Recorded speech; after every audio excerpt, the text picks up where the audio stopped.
Break के बाद एक बार फिर आप सभी का बहुत स्वागत है। नमस्कार, मैं सोनाली और आप देख रहे हैं केकेडी न्यूज। वक्त हो चला है 3 बजे की 3 बड़ी खबरों का, जिसमें सबसे पहली खबर पर नजर डालते हैं।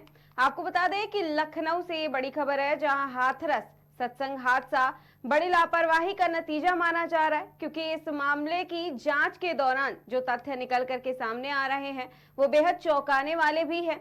वही अधिकारियों के अनुसार सत्संग में काफी भीड़ जुटी थी, जिन्हें सही से मैनेज करने का कोई प्रबंध भी नहीं था। जहां मौजूद श्रद्धालुओं ने जब बाबा के चरण रज और पैर छूने की होड़ लगी थी, इस दौरान हर श्रद्धालु किसी तरह भी बाबा के पास पहुंचना चाह रहा था। वहीं बाबा तक पहुंचने की कोशिश में ये भगदड़ मची और इस भगदड़ की वजह से ये बड़ा हादसा हुआ, जिसमें अभी तक 121 लोगों की जान जा चुकी है, जबकि कई लोग अभी भी गंभीर रूप से घायल हैं, जिनका इलाज अलग अलग अस्पतालों में किया जा रहा है। वहीं हाथरस हादसे पर सीएम योगी आदित्यनाथ ने हालात का जायजा लिया है और बयान भी दिया है। उन्होंने कहा कि यह हादसा है या साजिश, इसकी जांच जरूर की जाएगी। वहीं हाथरस की घटना हृदय विदारक भी है, जिसकी जांच के लिए कमेटी गठित की गई है। वहीं राहत और बचाव कार्य भी जारी है। वहीं सीएम योगी आदित्यनाथ ने मृतकों को 2-2 लाख और घायलों को 50-50 हजार की आर्थिक सहायता देने के निर्देश भी दिए हैं और कार्यक्रम आयोजकों के विरुद्ध एफआईआर करने की बात भी कही गई है।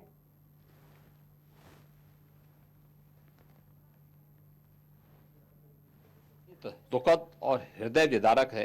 अपराह्न में 3-3:30 बजे के अंदर ये पूरा घटनाक्रम घटित होता हुआ बताया जाता है। जनपद हाथरस के सिकंदरा राव के अंदर ये पूरा हादसा घटित हुआ है। वहां पर स्थानीय आयोजकों ने एक भोले बाबा का कोई आयोजन स्थानीय गांवों में उनके द्वारा सत्संग के आयोजन के माध्यम से किए जाते रहे हैं और स्थानीय भक्तगण उस कार्यक्रम में भाग लेते हैं। उस समय जब मंचीय कार्यक्रम संपन्न हो चुका होता है तो बताते हैं कि जब सत्संग के प्रवचनकर्ता वहां से मंच से उतर रहे थे तो उनकी तरफ अचानक भक्तों की भीड़ उन्हें छूने के लिए उधर जा रही थी और सेवादारों के द्वारा रोकने पर यह हादसा वहां पर घटित हुआ। इस पूरे मामले की जांच के लिए हम लोगों ने एडिशनल डीजी आगरा की अध्यक्षता में मंडलायुक्त अलीगढ़ को शामिल करते हुए एक टीम बना करके उन्हें अविलंब रिपोर्ट उपलब्ध कराने के लिए कहा है। घटना को देखते हुए प्रदेश के मुख्य सचिव और डीजीपी वहीं पर कैंप कर रहे हैं। प्रदेश सरकार के 3 मंत्री चौधरी लक्ष्मी नारायण जी से संदीप सिंह जी से असीम अरुण जी, ये तीनों लोग वहां पर घटनास्थल पर ही कैंप करके घायलों को उपचार आदि की व्यवस्था में लगे हुए हैं। आदरणीय प्रधानमंत्री जी ने भी और आदरणीय गृह मंत्री जी ने भी इस घटना पर अपना गहरा दुख व्यक्त करते हुए शोक संतप्त परिजनों के प्रति अपनी संवेदना व्यक्त की है और भारत सरकार ने भी और राज्य सरकार ने भी मृतक के परिजन को 2-2 लाख रुपए की और गंभीर रूप से घायल परिवारों की नागरिकों के लिए भी 50-50 हजार रुपए की सहायता की घोषणा की है। राज्य सरकार इस पूरी घटना की तह में जाएगा। यह हादसा है या साजिश, यह भी हम इसकी तह में जाकर के इसको देखेंगे। इस प्रकार की घटना पर पीड़ितों के प्रति संवेदना व्यक्त करने की बजाय राजनीति करना यह अत्यंत दुर्भाग्यपूर्ण है और निंदनीय भी। यह समय पीड़ितों के घावों पर मलहम लगाने का है, पीड़ितों के प्रति संवेदना का है। सरकार इस मामले में पहले से संवेदनशील है और सरकार इस मामले की तह में जाकर के साजिशकर्ताओं को भी और इस घटना के जिम्मेदार जो हैं उनको भी उचित सजा देगी। देखिए, घटना अत्यंत दुखद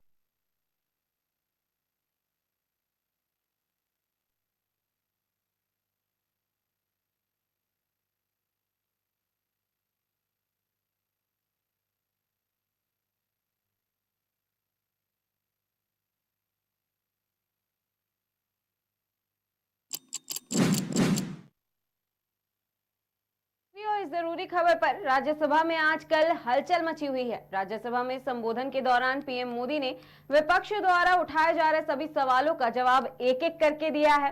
इस दौरान पीएम मोदी ने विपक्ष के नेताओं को जमकर लताड़ा भी है। बता दें, राज्यसभा में अपने संबोधन के दौरान प्रधानमंत्री नरेंद्र मोदी ने कहा कि हम चाहते थे कि पेपर लीक जैसे संवेदनशील मुद्दे पर राजनीति ना हो, लेकिन विपक्ष को इसकी आदत है।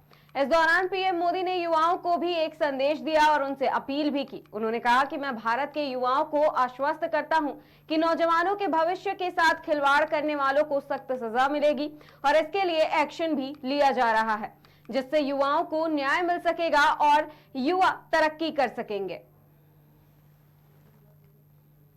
जैसे बहुत लोग हैं इस देश के सार्वजनिक जीवन में, जिनके परिवार में कोई गांव का सरपंच भी नहीं रहा, गांव का प्रधान भी नहीं रहा है, राजनीति से कोई सरोकार नहीं रहा है, लेकिन आज अनेक महत्वपूर्ण पदों पर पहुंच करके देश की सेवा कर रहा है। और उसका कारण बाबा साहब आम्बेडकर ने जो संविधान दिया है, उसने हम जैसे लोगों को अवसर दिया। और मेरे जैसे अनेक लोग हैं जिनको बाबा साहब आम्बेडकर द्वारा दिए गए संविधान के कारण यहां तक आने का अवसर मिला है। और जनता जनार्दन ने उस पर मोहर लगाई, तीसरी बार आने का मौका मिल गया।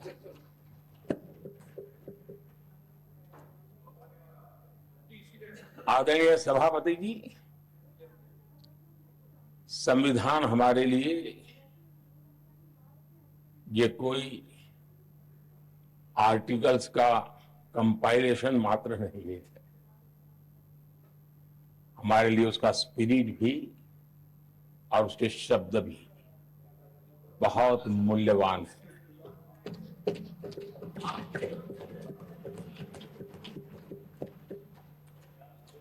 और हमारा मानना है कि किसी भी सरकार के लिए,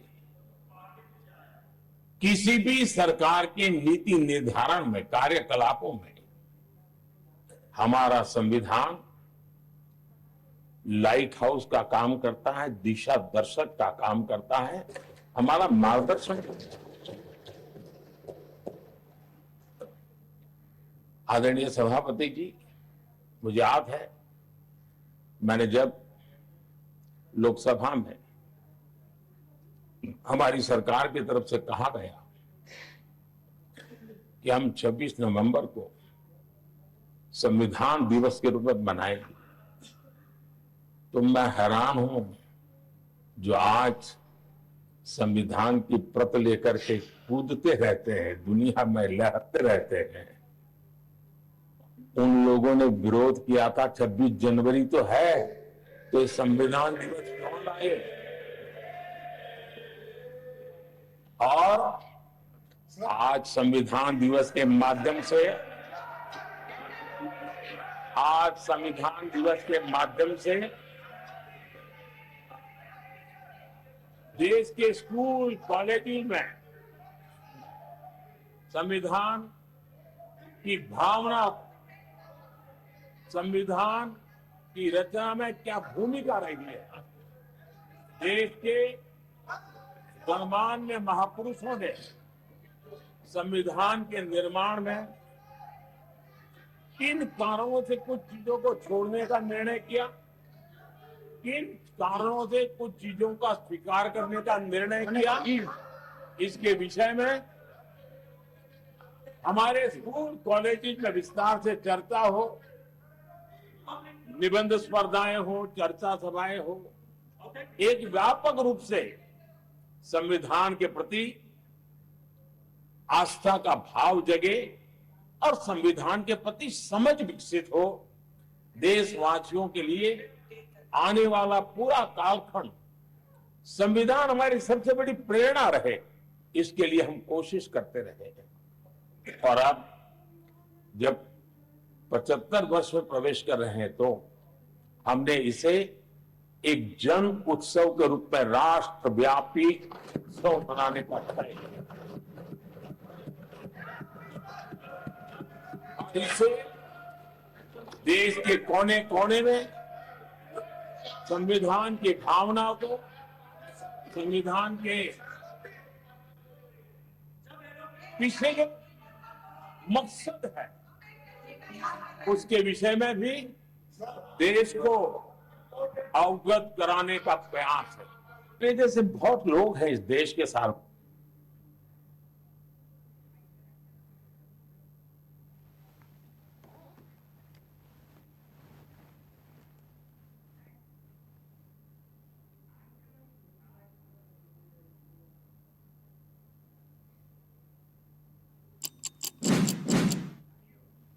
रुक करते हैं तीसरी जरूरी खबर पर। राज्यसभा में हलचल की बातें लगातार हो रही हैं, वहीं पक्ष और विपक्ष एक दूसरे में हमला करने में बिजी है। आपको बता दें, राज्यसभा में चर्चा कम और घमासान ज्यादा देखने को मिलता है। चाहे पक्ष हो या विपक्ष, दोनों के बयान राज्यसभा में हमेशा ही गूंजा करते हैं। बता दें, राज्यसभा के विपक्ष के वॉकआउट पर कांग्रेस नेता और राज्यसभा में विपक्ष के नेता मल्लिकार्जुन खड़गे ने प्रधानमंत्री पर जमकर निशाना साधा है। उन्होंने कहा कि हम इसलिए बाहर आ गए क्योंकि प्रधानमंत्री राष्ट्रपति के अभिभाषण पर सदन को संबोधित कर रहे थे और उन्होंने सदन को कुछ गलत बातें भी बताई। पीएम मोदी पर उन्होंने आरोप लगाया कि झूठ बोलना और सच्चाई से परे बातें कहना उनकी आदत हो गई है। वहीं खड़गे ने यह भी कहा कि आरएसएस से संविधान का विरोध किया है। उन्होंने बीआर अंबेडकर और पंडित नेहरू का पुतला भी जलाया था। वहीं बार बार कहते हैं कि हमने बीआर अंबेडकर का अपमान किया है। हम सबने इसलिए वॉकआउट किया कि जो प्राइम मिनिस्टर अपना राष्ट्रपति अभिभाषण पर जो भाषण दे रहे थे, उन्होंने कुछ गलत बातें सदन को बताई, गलत झूठ, और उनकी आदत है कि झूठ बोलना, लोगों को भ्रमित करना और जो सत्य के परी जो विरोध में बात करना, ये उनकी आदत है। और मैंने सिर्फ उनको इतना ही पूछा कि जब वो संविधान के बारे में बोले कि आज लोग संविधान के लिए बचाने के लिए डंडोरा पीट रहे हैं, ऐसी बात उन्होंने कही, तो हमने ये कहा, देखो संविधान तो आप नहीं बनाए, संविधान के आप विरोधी थे, इसीलिए मैं वो क्लैरिफाई करना चाहता हूं कि कौन संविधान के फार थे, कौन संविधान के खिलाफ थे, किसने संविधान बनाया, किसने संविधान के खिलाफ बात की था। कि उन्हीं के पेपर में आरएसएस के जो मुखपत्र है ऑर्गेनाइजर 30 नवंबर 1949 में अंक में संपादकीय में लिखा था। यह ऑर्गेनाइजर तो ऑथेंटिक पेपर है उनका, ये उनका ऑफिशियल पेपर है। उसमें यह लिखा गया था, भारत के इस नए संविधान की सबसे बुरी बात यह है कि इसमें भारतीय कुछ भी नहीं है। प्राचीन भारत के अद्भुत संवैधानिक विकास के बारे में इसमें कोई जिक्र ही नहीं है। आज तक मनुस्मृति में दर्ज मनु के कानून दुनिया की प्रशंसा का कारण है। ये किसने कहा? ये ऑर्गेनाइजर ने, आरएसएस ने, जनसंघ के जो लोग थे उस वक्त उन्होंने कहा, और वे स्वयं स्फूर्ति आज्ञाकारित और अनुरूपता पैदा करते हैं। हमारे संवैधानिक विशेषज्ञों ने ये बात निरर्थक है। उन्होंने ये कहा कि यहाँ तक जो कॉन्स्टिट्यूंट असेंबली के मेंबर से किए हैं ये गलत है। उन्होंने उस वक्त अपोज करके इस संविधान को उन्होंने नकार दिया था, और आज उसकी रक्षा की खुद बात करते हैं और हमारे को बोलते हैं कि हम संविधान विरोधी है। अरे खुद विरोधी है, जन्मता ही विरोधी है, शुरू से विरोधी है। इसको जब इसका जन्म शुरू हुआ उस दिन से इन्होंने बहुत से पुतले जलाए, अंबेडकर के, नेहरू जी के पुतले जलाकर रामलीला मैदान में उन्होंने ये सब काम किया। आज ये बोल रहे हैं कि हम संविधान के विरोधी हैं। संविधान बचाओ हम इसलिए बोल रहे हैं क्योंकि इसमें आरएसएस की मंशा क्या है, जनसंघ की मंशा क्या थी और बीजेपी की आज जो मंशा क्या है ये। और बार बार ये भी कहते हैं कि बार बार ये भी कहते हैं बाबा साहब अम्बेडकर को इन्होंने इज्जत नहीं दी, उन्होंने सब कुछ उनको हरा दिया। ऐसी गलत बातें यहाँ पर भी कही गई, वहां पर भी वो कहे। कल हमारे नड्डा साहब ने वहां भी कहा, अब ये भी यहाँ कहेंगे। फिर भी मैं आपको बताना चाहता हूँ, ड्राफ्टिंग कमेटी के चेयरमैन बाबा साहब अम्बेडकर ने अपने शब्दों में कहा है कि मुझे बहुत आश्चर्य हुआ था जब प्रारूप समिति ने मुझे अपना अध्यक्ष चुना। सुन रहे हैं आप? समिति में मुझसे बड़े, मुझसे बेहतर और मुझसे सक्षम लोग थे। ये कांग्रेस पार्टी के अनुशासन का ही कमाल है कि प्रारूप समिति संविधान सभा में संविधान को हर धारा और हर संशोधन के बारे में निश्चित जानकारी के साथ प्रस्तुत कर सकी। कौन करे? कांग्रेस वाले करे। और इसको बाबा साहब अम्बेडकर ने कहा और ये कहते हैं इन्होंने विरोध किया, उन्होंने ये किया, उनका अपमान किया। आगे मैं बताऊंगा। इसलिए संविधान सभा के समक्ष संविधान के प्रारूप के अबाध रूप से प्रस्तुत किए जाने के समस्त श्रेय पर कांग्रेस पार्टी का हक बनता है। ये बात मैं कहने वाला था और मेरी बात सुन रहे नहीं। मैं मिनटों से हाथ उठा रहा हूं। हमारे सभी पार्टी, इंडिया गठबंधन पार्टी पूरी उठ के डिमांड कर रही थी, मांग रही थी। हम ध्यान खींच रहे थे चेयरमैन साहब, ना हमको वो मौका नहीं मिला। मैं फिर प्रधानमंत्री से खुद रिक्वेस्ट किया, एक बार, दो बार, तीन बार, लेकिन उन्होंने भी उसको नकार दिया। मैं जो जो झूठ बातें उन्होंने बोली है ये पूरे मेरे पास है। और कैसा ये लोग आज सदन में बोलते हैं, सदन के बाहर बोलते हैं, ये समझे हैं वो ही पढ़े लिखे हैं और गलत बातें बोलने में माहिर है। ये तो मैं बाबा साहब अम्बेडकर का स्पीच कॉन्स्टिट्यूंट असेंबली में जो बोला वो लाया हूँ और ऑर्गेनाइजर में उनके लोग क्या बोले हैं वो भी मैं बताना चाहता था, लेकिन उन्होंने मौका नहीं दिया। और इसलिए मैं कंडम करता हूँ, हम सभी लोग कंडम करते हैं और कंडम करके हम वॉकआउट किए, क्योंकि ये हमारे बात को जब कोई महत्व ही नहीं है तो वहां बैठकर क्या सुने हम। और जब प्रधानमंत्री खुद यहाँ पर जब बात कर रहे थे राहुल जी, उस वक्त 2 बार उठ के उन्होंने क्लैरिफिकेशन की कोशिश की, क्लैरिफाई कर दिए। 4 मिनिस्टर क्लैरिफाई कर दिए। मैं जब बात कर रहा था तो मेरे सदन में मेरे को रोकने टोकने का इतना कोशिश की, इतने लोग बार बार उठे मिनिस्टर्स। तो आज मेरे को 1 मिनट नहीं मिल सकता था इस बात बोलने के लिए। इसीलिए हम वो सभी लोग कंडम करके वॉकआउट किए हैं। बस यही चीज में हम सबने